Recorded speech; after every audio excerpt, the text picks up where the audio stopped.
Donc, je vous remercie d'avance pour votre participation et votre acceptation d'être parmi nous aujourd'hui pour assister à cet exposé. Donc, ça serait plutôt une sorte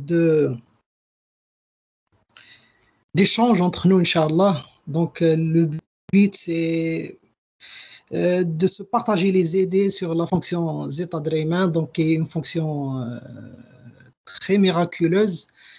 Donc, je ne suis pas un expert de cette fonction, bien évidemment, mais on essaye de se partager donc, ce qu'on sait sur cette fonction et ça sera l'occasion pour poser des questions, pour creuser encore plus dans ce sujet, Inch'Allah. Donc, avant de se lancer directement dans le monde de la fonction zeta, une introduction ou bien un aperçu historique serait très agréable. Donc, on va commencer tout d'abord par l'histoire des séries en mathématiques, c'est-à-dire quand est-ce que les mathématiciens s'est intéressés, bien se sont intéressés au calcul des sommes des séries, ou bien quelles sont les premières séries dont on a calculé la somme. Donc, l'une des premières séries qui ont été calculées, c'est celle qui a été faite par Archimède, donc le 3e siècle avant Jésus-Christ. Et donc, la série a été née après, c'est-à-dire suite à un problème purement géométrique. Donc, Archimède, il s'est intéressé à calculer la surface, donc cette surface qu'on appelle la quadrature de la parabole. Donc, on a une parabole et on prend un segment, une ligne, et on va calculer cette surface. Donc, bien évidemment, la forme de la parabole donc n'était pas c'est-à-dire on ne sait pas l'équation, c'est-à-dire calculée par l'équation, par les intégrales dans cette ère d'Archimède. Donc, mais on sait calculer par exemple l'aire des triangles, des carrés et des cercles, par exemple. Donc, l'idée d'Archimède, c'était d'approximer ou bien de trouver une relation entre cette surface et une autre surface qu'il sait calculer. Donc, qu'il savait calculer, c'est la surface du triangle. Donc, Archimède a montré que cette surface, c'est le 4 tiers de la surface S avec S, c'est la surface d'un triangle inscrit ici, d'un triangle précis, donc qu'il a construit.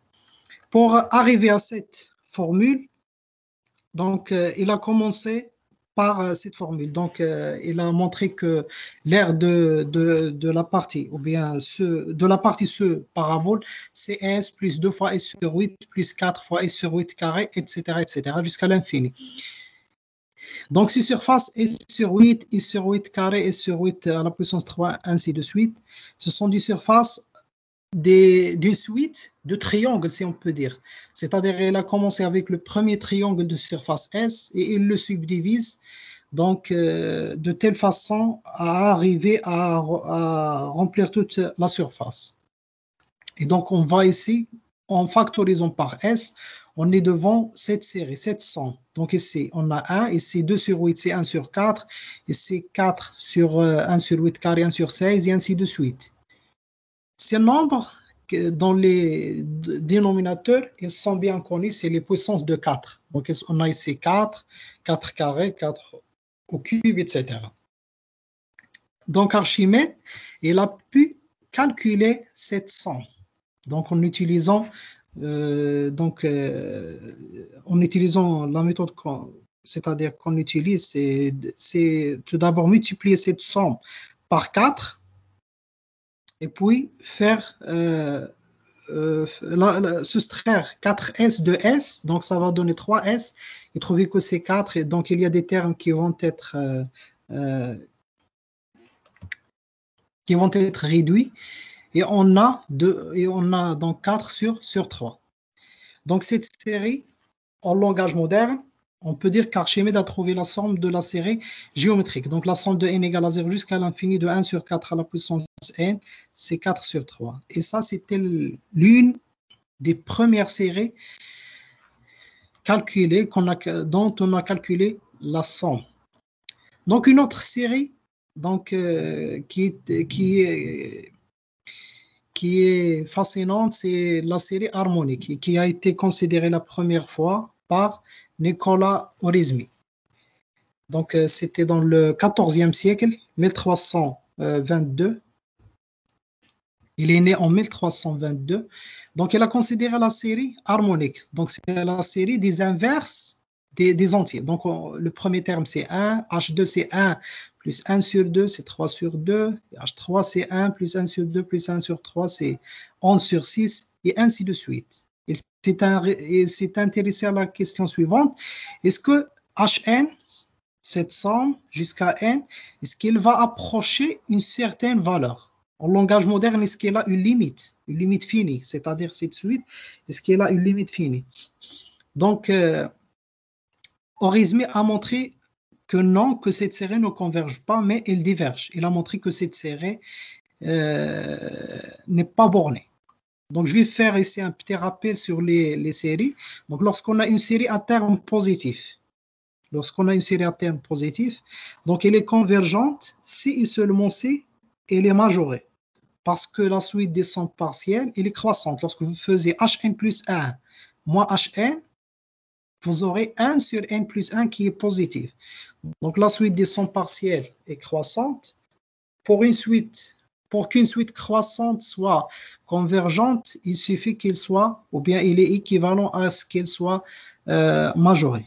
Donc, Orizmi, il va montrer que Hn n'est pas majoré et qu'il peut dépasser n'importe quelle valeur réelle positive.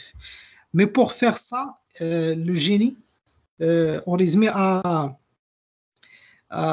utilisé une somme par paquet. Donc, c'est ce que j'ai appelé le packaging d'Orizmi. Donc, au lieu de calculer les inverses par exemple, de 1 jusqu'à grand N, il a calculé par paquet jusqu'à 2 à la puissance K.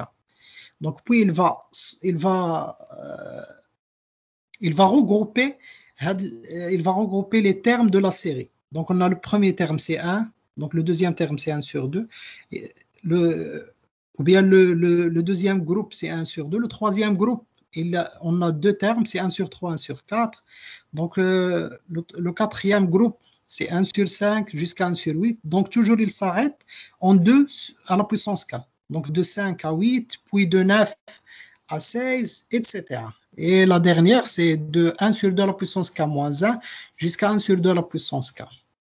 Vous pouvez remarquer pour chaque groupe, par exemple, si on nomme le 1, si on oublie le 1, et on appelle ça le premier groupe, ça le deuxième, etc. Donc, dans chaque groupe, on a combien de termes? On a le numéro du groupe plus 1. Par exemple, on a exactement le numéro du groupe. Ça, c'est le premier groupe, donc on a 2 à la puissance 1. Donc, ça, c'est le deuxième groupe. On a 2 termes, et c'est 4, et ainsi de suite. Donc, puis, il va minorer cette suite, il va la minorer. C'est-à-dire, il va dire que tous ces termes, ils sont supérieurs ou égaux à 1 sur 4. Et tous ces termes, ils sont supérieurs ou égaux à 1 sur 8. Ainsi de suite. Donc, tous ces termes sont supérieurs à 1 sur 2 à la puissance K. Et donc, la somme de chaque groupe, ça va faire 2, exactement 1 sur 2. Donc, ça, c'est 1 sur 2. Ça, c'est 1 sur 2, etc. Ici, on a 2 à la puissance K moins 1 sur 2 à la puissance K, c'est 1 sur 2. Et on a K groupes. On a ici le premier groupe, le deuxième groupe, jusqu'à le Kème groupe. Donc, on a la somme de n égale à 1 jusqu'à 2 à la puissance K de 1 sur n est supérieur ou égal à 1 plus K sur 2. Et ça, pour tout entier K. Et donc, on sait bien que cette suite, vers plus l'infini n'est pas majorée. Donc, cette suite, c'est H2 à la puissance K. Donc, c'est une suite extraite de Hn. Donc, ils ne convergent pas. Donc, bien évidemment, notre suite Hn ne converge pas. Donc, 3 siècles plus tard, donc les mathématiciens ont considéré, on voulait compliquer un peu les choses, donc pourquoi pas considérer au lieu de 1 sur n, considérer 1 sur n carré et voir qu'est-ce que ça va passer. Donc c'est exactement ce qu'a fait le problème qu'a posé Pietro Mingoli, donc ça on l'appelle le problème de Bâle. Donc, il a posé le problème suivant, c'est trouver cette somme. Tout d'abord, est-ce que cette série converge ou non? Et deuxièmement, s'il converge, trouver la somme, c'est-à-dire trouver la valeur exacte de cette somme. C'est-à-dire, on ne veut pas une approximation, on veut une formule, c'est-à-dire, par exemple, je ne sais pas, qui va faire intervenir racine de 2 ou bien ln de 2, ou bien, c'est-à-dire, on l'appelle une formule fermée. Donc, pour voir tout d'abord que cette série converge, on peut aisément s'en convaincre. Donc, tout d'abord, si on prend la somme partielle de n égale à 1 jusqu'à n de 1 sur n carré, donc on a n carré dépasse, c'est supérieur strictement à n fois n moins 1. Donc, si on prend les inverses, ça serait inférieur ou égal. Et donc, on fait la somme de 2 jusqu'à n, et le 1, c'est-à-dire on le omet. Puis cette fraction 1 sur n fois n moins 1, c'est exactement 1 sur n moins 1 sur n. Donc c'est une somme télescopique. Donc on aura seulement le premier terme et le dernier terme. Donc 1 moins 1 sur n. Donc on a ici 2 moins 1 sur n. Donc 2 moins 1 sur n, c'est inférieur strictement à 2. Donc on a cette suite des sommes partielles et les majorées. Et on a aussi une série à termes positifs. Donc, puisque la suite des termes des sommes partielles est majorée, on peut conclure que notre série converge dans ce cas. Donc, heureusement, notre série converge, mais on veut trouver la somme. Donc, la réponse sera donnée plus tard, donc après 85 ans, par un grand mathématicien très célèbre du XVIIIe siècle, c'est Euler. Donc, Laplace l'appelait The Master of Us All. Donc, c'est le maître de tous les mathématiciens. Donc, Euler a montré en 1735 que cette somme égale à P carré sur 6. Donc, l'idée d'Euler, pour montrer que cette somme égale à P carré sur 6, tout d'abord, on peut... il y a une question ici, c'est le pi qui a une relation avec les cercles, avec la géométrie, qu'est-ce qu'il fait ici avec une série. Donc c'est très, très étonnant. Et ça, c'est l'une des premières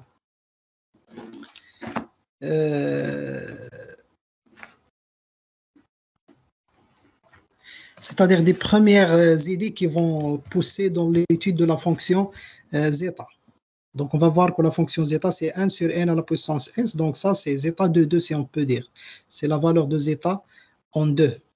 Donc, pour montrer ça, donc, Euler, qu'est-ce qu'il a fait? Donc, il a appliqué à une fonction transcendante, c'est la fonction sinus x, ce qui est vrai pour les polynômes. On sait que si on a un polynôme, par exemple, x carré moins 2x plus 1, si on a x carré moins 2x plus 1, donc les racines de x carré moins 2x plus 1, il a une racine double, c'est x égale à 1. Donc on peut factoriser ce polynôme, c'est x moins 1 au carré.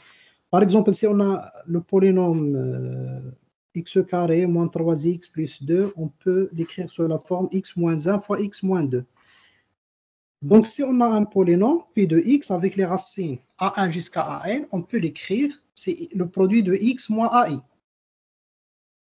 Euler, il a appliqué ce résultat à la fonction sinus, P de x, sinus P de x.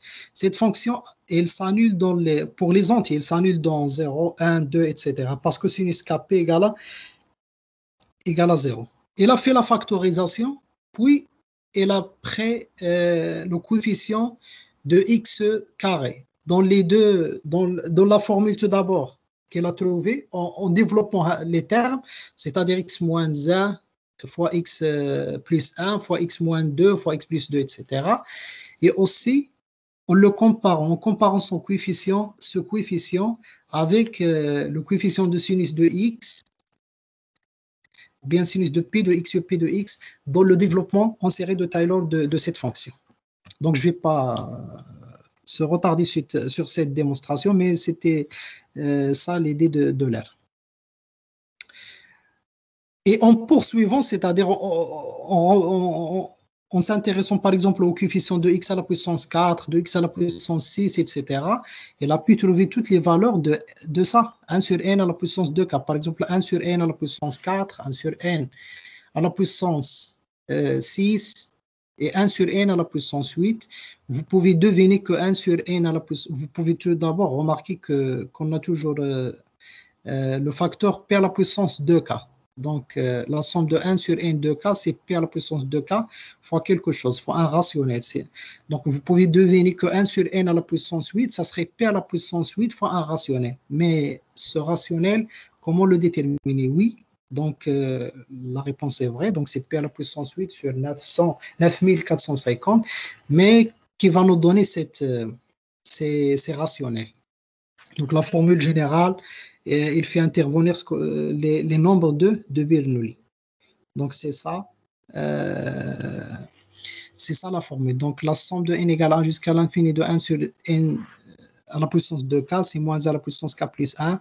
C'est cette formule. Avec b de k, ce sont les nombres de Bernoulli. Et c'est pour cette raison, donc, tout d'abord, les Bernoulli, on s'est intéressé à ce problème, mais aussi, les Bernoulli, c'est une famille de mathématiciens qui s'est installée à Bâle, une ville en Suisse. Et aussi, c'est la ville natale d'Euler. Donc, c'est pour ça qu'on l'appelle le problème de Bâle. Donc, en 1735, Euler introduisait la fonction f de s égale à 1 sur n à la puissance s. Donc, vous pouvez remarquer que la source était 1 sur n au carré. Donc, lorsqu'il a pu trouver la solution, il a développé encore pour donner 1 sur n à la puissance 2k. Et donc, il a dit pourquoi pas considérer 1 sur n à la puissance s. Donc, il a considéré cette fonction, mais seulement pour la variable réelle s. On peut montrer par une comparaison, par exemple, série intégrale, que cette série converge lorsque s dépasse 1, lorsque s est supérieur strictement à 1. Mais ce qui est étonnant, c'est que Euler a lié cette fonction f de s, l'a lié au nombre premier. Donc, il a donné une formule qui lie cette fonction au nombre premier. Donc, à premier abord, on peut penser qu'une fonction qui fait partie d'un monde analytique n'a pas de relation avec les nombres premiers qui sont de nature arithmétique. Et donc, c'est pour ça qu'on considère Euler le père de la théorie analytique des nombres. C'est la théorie qui étudiait les nombres, c'est-à-dire les propriétés arithmétiques des nombres, en utilisant des outils analytiques. Donc, ça, on l'appelle le produit d'Euler. Donc, Euler, il a montré que la somme de n égale 1 jusqu'à l'infini de 1 sur n à la puissance s, c'est le produit pour tous les nombres premiers de 1 sur 1 moins p à la puissance moins s. Donc, la démonstration n'est pas difficile. Donc, l'idée, c'est que tout entier n, on peut l'écrire sous forme de produit de nombre premier. C'est le théorème fondamental de l'arithmétique. Donc, on a tout entier n peut être écrit sous forme de produit de nombre premier.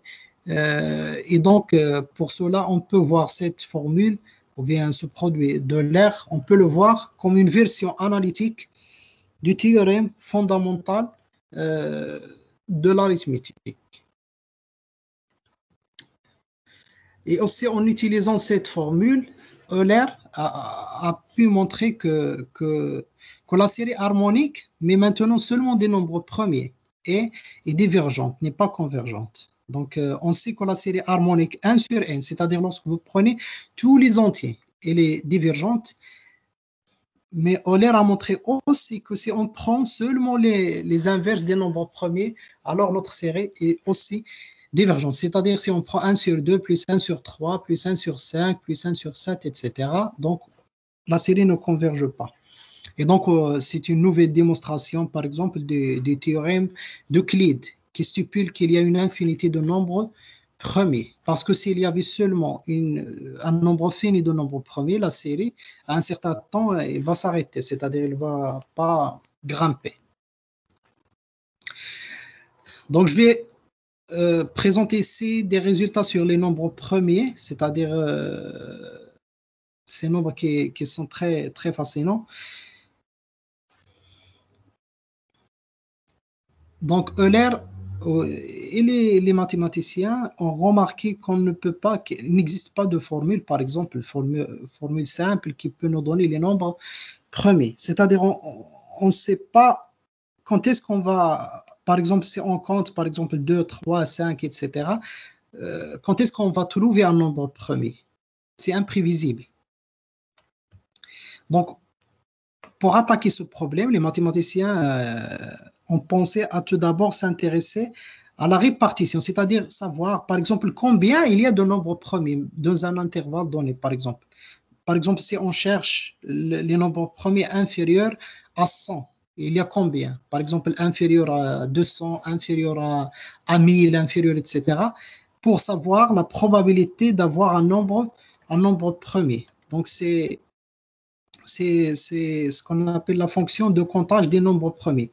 Donc, ici, dans ces graphes, on a ici les x et on a ici le nombre des nombres premiers inférieur ou égal à x.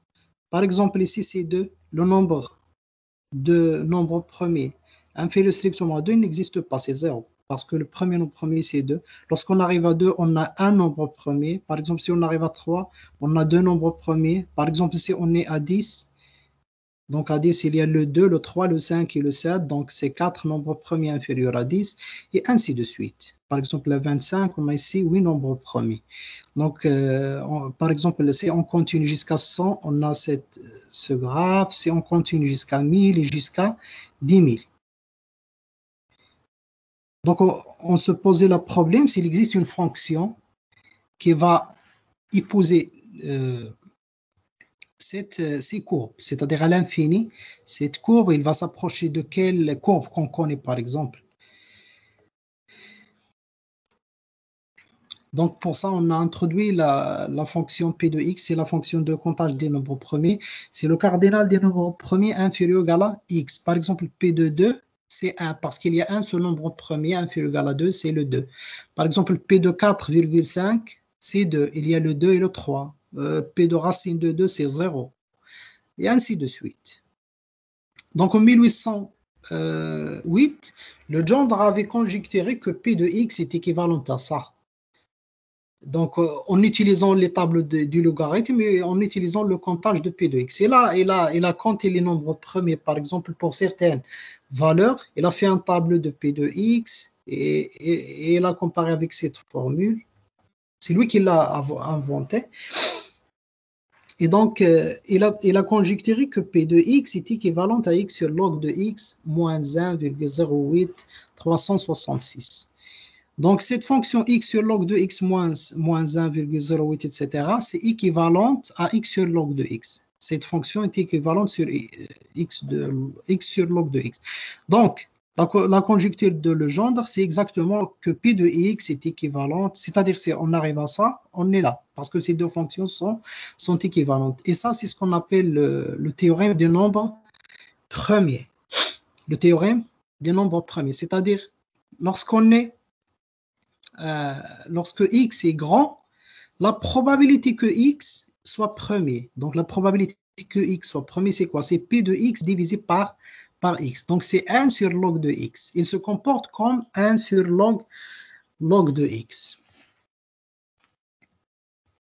Donc, en 1849, Gauss a introduit la fonction Li de x. C'est l'intégrale logarithmique. Donc, c'est l'intégrale de 2 à x du logarithme de x. et elle a trouvé que cette fonction approche P de x. Donc, c'est P de x et c'est le calcul de l'intégrale de 2 à x de 1 sur log de x. Ici, c'est la différence entre les deux, entre ça et ça. Et ça, c'est en utilisant la formule de Legendre, c'est-à-dire en calculant, en utilisant la formule de Legendre. Ici, c'est la différence. Elle a remarqué que cette fonction, il ne s'éloigne pas du nombre exact par rapport à cette fonction.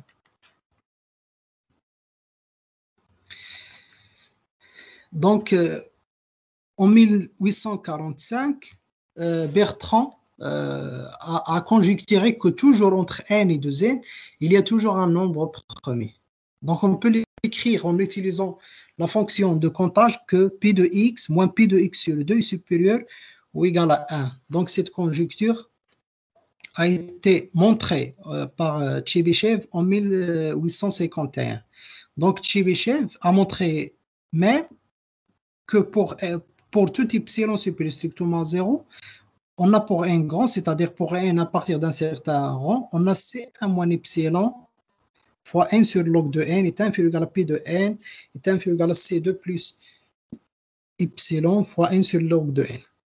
C1 et C2, ce sont des constantes, mais ils ne valent pas 1. Ils sont très proches de 1, mais ils ne valent pas 1.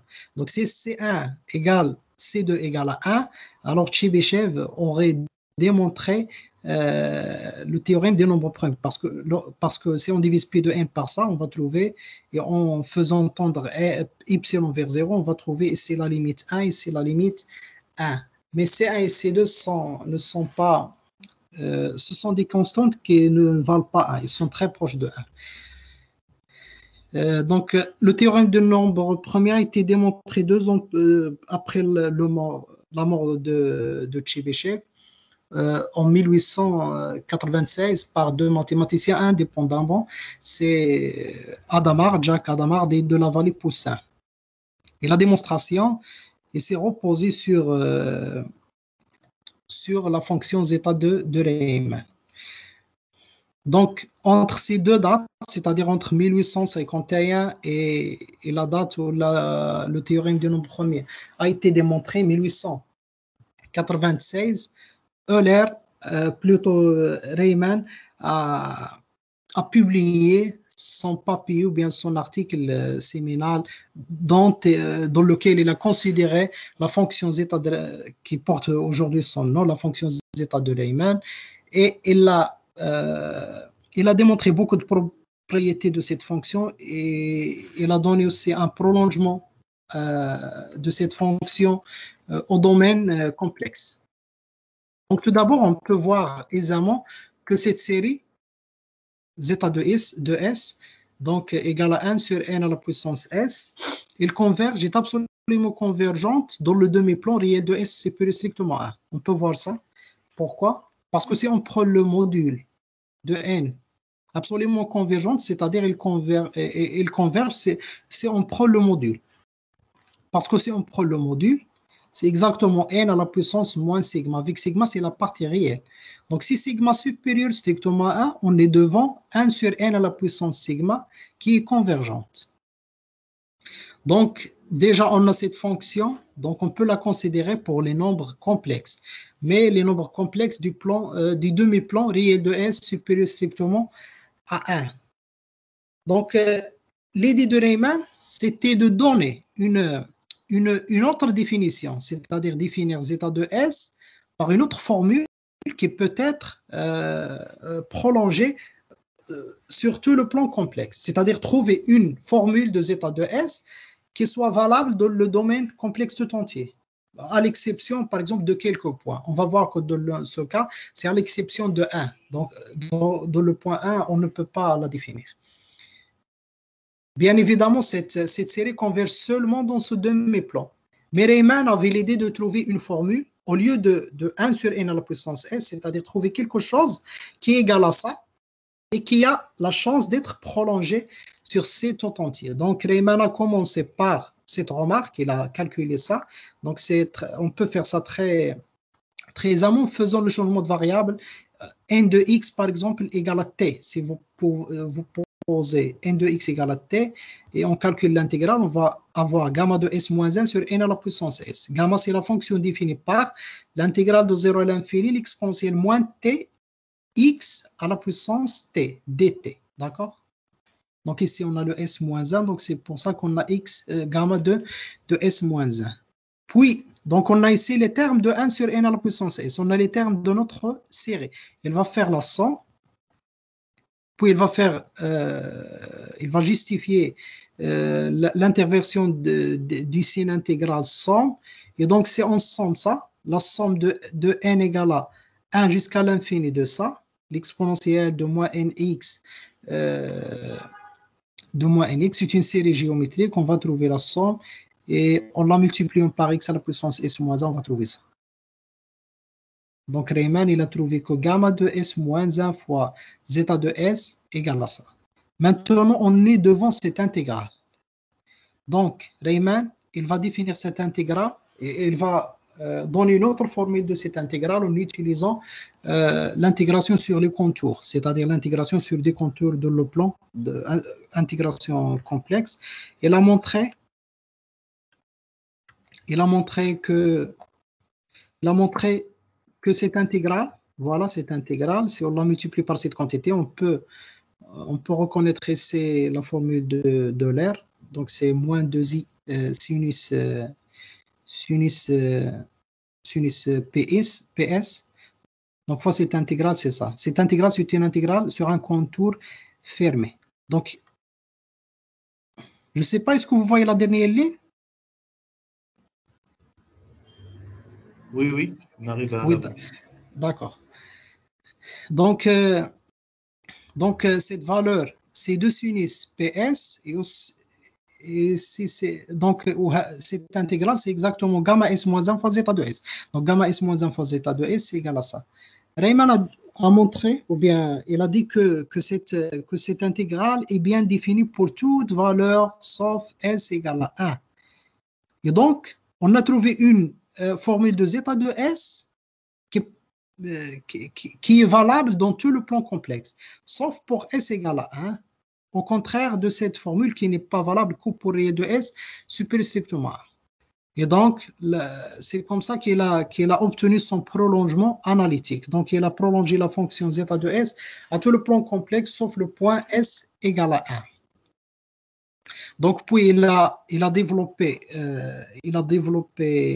les calculs pour trouver c'est-à-dire pour exprimer cette intégrale. Il a trouvé que l'intégrale vaut ça. Et donc, si on calcule ça, c'est 2 sinus pi sur 2s. Et donc ici, on peut reconnaître, c'est quoi ici? C'est zeta de 1 moins s, parce que ça, c'est n à la puissance s moins 1. Donc, c'est 1 sur n à la puissance 1 moins s. Et donc, il a trouvé ce qu'on appelle l'équation fonctionnelle vérifiée par zeta. Donc, il a trouvé cette équation fonctionnelle. Donc, Riemann avait remarqué que si on considère la fonction xi, qui est égale à ça, alors elle est invariante par l'application qui envoie s sur 1 moins s, c'est-à-dire xi de s, c'est xi de 1 moins s. Et donc, c'est cette remarque, on peut dire, qui va pousser Riemann à considérer, au lieu de commencer par gamma s moins 1, il va revenir pour commencer avec gamma de s sur 2 moins 1. Et on va voir qu'est-ce qu'il va obtenir. Mais avant de voir ça, on va parler sur les zéros de la fonction zeta. Donc, une autre formulation de l'équation fonctionnelle est que zeta de s égale à ça. Et vous pouvez remarquer que si on remplace s par moins 2k, c'est-à-dire moins 2, moins 4, moins 6, etc., les entiers pairs négatifs, donc on va trouver ici un sinus p fois s sur 2, s sur 2c, c'est moins k, sinus de kp, c'est 0. Donc on va trouver que zeta de s est égal à zeta de moins 2k égale à 0. Et donc, on a cette famille de 0. Donc, on a moins 2, moins 4, moins 6, etc. Donc, zeta de moins 2 égale zeta de moins 4 égale zeta de moins 6, etc. égale à 0. Mais vous pouvez dire pourquoi pas prendre S égale à plus 2K. Parce que même si on prend S égale à 2K, ici on va trouver 0. Mais si vous prenez S égale à 2K, vous aurez ici 1 moins 2K, quelque chose qui est un entier, ça serait un entier négatif. Et la fonction gamma, il a des pôles, aux entiers négatifs. Il a des pôles, c'est-à-dire au moins 1, au 0, moins 1, moins 2, moins 3, etc. Un pôle, on peut y penser à une fraction, c'est-à-dire vous pouvez penser à gamma de 1 moins S comme 1 sur, par exemple, plutôt gamma de S comme 1 sur, par exemple, S fois S plus 1 fois S plus 2, etc. Donc, il a des pôles. Et donc, ici, vous pouvez penser à sinus comme S fois S plus 1 fois S moins 1, etc. Et donc, les S plus 1, il va être réduit. Et donc, le 0 de sinus de PS sur 2, il va être tué par le pôle de gamma de 1 moins S pour S égale à plus 2K. Donc, zeta de moins 2K égale à 0. Mais zeta de 2K n'est pas 0, mais c'est ce qu'on a déjà vu, c'est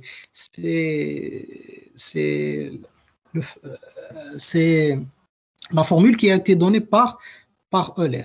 Donc, ces zéros, on l'appelle les zéros triviaux de la fonction zeta. Donc, on l'appelle les zéros triviaux de la fonction zeta.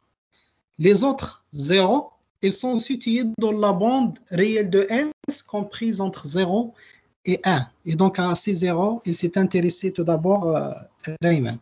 Donc, je vais vous donner un joli extrait du papier de Riemann où il a expliqué comment il a été amené à considérer ces fonctions. Donc, ici, il parle de la propriété qu'il a trouvée, cette propriété de la fonction xi, c'est-à-dire cette propriété c'est-à-dire la fonction xi est invariante par le changement 1 moins s.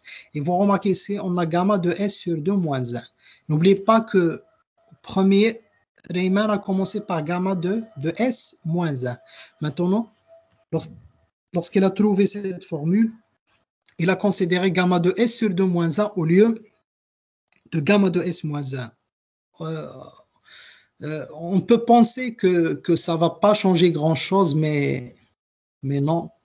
Riemann avait une autre vision. Donc, lorsqu'il a considéré gamma de s sur 2 moins 1, il a trouvé une fonction, c'est la fonction θ. Donc, au lieu de l'exponentielle de moins nx, il y a ici l'exponentielle de moins 1 carré, et on a le p, il est ici. Donc, le p qui va engendrer tout. Donc, si on pose ça, c'est la fonction θ, alors on est devant une autre formule qui va nous donner la fonction zeta. Donc, c'est l'intégrale entre 0 et l'infini de psi de x fois x à la puissance s sur 2 moins 1. Donc, cette fonction, il a l'avantage d'être de type... c'est-à-dire il a une convergence très rapide. Donc, cette formule, il est attribué à Jacobi. Donc, cette formule qui est vérifiée par la fonction psi de x. Riemann a utilisé cette formule donc, pour développer, etc. Enfin, pour trouver ça. Donc, pour trouver que xi de s, le xi dont on a parlé, donc c'est ça, c'est cette formule, c'est 1 sur s fois s moins 1 plus l'intégrale de 1 à l'infini de ça. Puis, Riemann a dit, si on pose S égale à 1 sur 2 plus T et on pose xi de T, ça c'est le xi minuscule de T égale à ça, alors, ici une question qui se pose, pourquoi Riemann a pensé à poser ça, à poser S égale à 1 sur 2 plus T de E. Mais on peut se convaincre de ça si on calcule ça. C'est-à-dire, lui, il veut arriver à quelque chose, il y a le cosinus, etc. Donc, il veut utiliser la formule de l'air, l'exponentielle de Eθ plus l'exponentielle de moins Eθ égale à 2 cos θ. Donc, s'il fait ce choix, il va trouver ce qu'il veut. Donc, voilà. Donc, cos de 1 demi t log de x. Donc, il a trouvé finalement cette formule. Donc, les zéros non triviaux de zeta de S, c'est exactement les zéros de cette fonction de la bande critique, c'est-à-dire réel de S compris entre 0 et 1. Donc, Riemann, ce qu'a fait, c'est qu'il a calculé, il a calculé le nombre des zéros, c'est-à-dire le nombre des zéros de cette fonction. Et il a trouvé que le nombre des zéros, en utilisant les résidus, il a trouvé que ce nombre, c'est-à-dire dans des intervalles, par exemple 0t, 0 grand T, il a trouvé que ce nombre, il coïncide avec le nombre des zéros réels de cette fonction. Et il a ainsi conjecturé que tous les zéros de cette fonction sont réels. Si on revient ici, on remarque que si cela est vrai, donc c'est-à-dire que si tous les zéros de t sont réels, alors tous les zéros de S ont une partie réelle égale à 1 demi, parce que si t ça serait réel, donc ça ne va pas changer ça. Donc c'est 1 demi, donc c'est la partie réelle, et c'est le fameux hypothèse de Riemann. Donc c'est ça, l'hypothèse de Riemann stipule que tous les zéros de xi de t sont réels, ou ce qui est équivalent, tous les zéros de zeta de S non triviaux sont sur la droite réelle de S égale à 1 demi. Donc je vais revenir à la fonction P de x de comptage des nombres premiers, et c'est le graphe de LI, ça c'est l'intégrale logarithmique, moins P de x, c'est-à-dire la différence entre ces deux. Donc jusqu'à 2 millions. Vous pouvez voir que la plus grande valeur, c'est aux alentours de 170. Donc, c'est-à-dire les différences ne sont pas très grandes. Donc, il y a une autre formulation qui peut se donner en ce terme. C'est-à-dire on va s'intéresser à l'erreur dans cette approximation. C'est-à-dire on sait que Li de x approche bien P de x, mais on veut savoir l'erreur. Donc, une autre formulation, c'est que Li de x moins P de x est un grand taux de racine de x. C'est-à-dire, ça, on trace cette fonction pour des valeurs, de grandes valeurs, alors il va approcher, ou bien il va être au-dessous du graphe de la fonction racine de x. Donc, c'est-à-dire, cette différence est un grand taux de racine de x. Vous pouvez aussi remarquer que cette fonction, il est positif. C'est-à-dire, Li de x, il est toujours supérieur à P de x, seulement dans cet intervalle, bien sûr. Donc, mais on a montré qu'il existe des x très grands, très, très, très grands. Il existe des x qui dépassent 10 à la puissance 14. Pour lesquels cette courbe il va être inférieure ou égal à 0.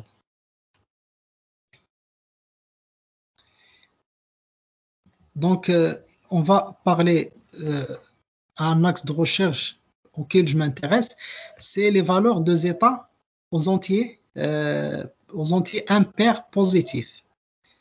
Parce qu'on sait que les entiers, il y a les entiers pairs et les entiers impairs. Pour les entiers pairs, il y a les négatifs et les positifs. Et aussi pour les entiers impairs, il y a les négatifs et les positifs. On sait toutes les valeurs de zeta pour les entiers, sauf pour cette famille d'entiers. Parce qu'on sait que zeta de moins 2k, égale à 0. On sait que zeta de 2k égale à la formule où il y a le nombre de Bernoulli, et aussi pour zeta par exemple, moins 2k plus 1, etc. C'est-à-dire pour des entiers impairs mais négatifs. Ce sont des nombres transcendants, c'est-à-dire p fois quelque chose. Au contraire, on ne sait pas beaucoup de choses sur cette suite, c'est-à-dire sur la suite zeta de 2n plus 1, par exemple de 5, de 7, etc. Donc, les seuls résultats connus, c'est ça. Donc, en 1999, Appéré a montré que zeta de 3 était rationnel, c'est-à-dire ce n'est pas un nombre rationnel. mais elle n'a pas donné la formule exacte de zeta de 3. Donc, en 2000, Revoel a montré qu'il existe une infinité de nombres irrationnels dans cette suite, c'est-à-dire la suite zeta de 5, 7, 9, etc. Et il contient une infinité de nombres irrationnels. Et aussi, puis en 2002, ce mathématicien Zudila a montré qu'au moins l'une des 4 valeurs suivantes était rationnelle, c'est-à-dire au moins l'un de ces 4 était rationnel. Mais on ne sait pas lequel, ou bien s'ils sont tous des irrationnels, etc. Donc, problème ouvert tout d'abord, l'un des problèmes ouverts, est-ce que zeta de 3 est transcendant? On sait qu'il est irrationnel, mais est-ce qu'il est transcendant? Transcendant, c'est comme P est comme E, c'est-à-dire il ne peut pas être la solution d'une équation algébrique à coefficient rationnel. Donc, je vous remercie pour votre attention.